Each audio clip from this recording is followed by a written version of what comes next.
আসসালামু আলাইকুম। চলেন আজকে ছাদ বাগানে কিছু টমেটো গাছ লাগাই, আমার সাথে আপনারা থাকেন।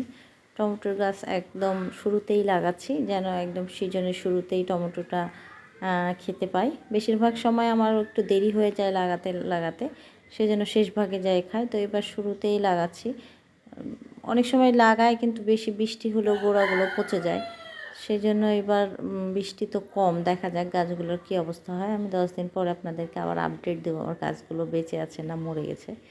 বড় গাছের সাইডে লাগাচ্ছি এখন টমেটোর গাছগুলো অনেক বেশি খরা, মানে অনেক বেশি রৌদ্রের তাপ হলে শুকায় যায়, আবার অনেক বেশি বৃষ্টি পেলেও গোড়াগুলো পচে পচে যায়।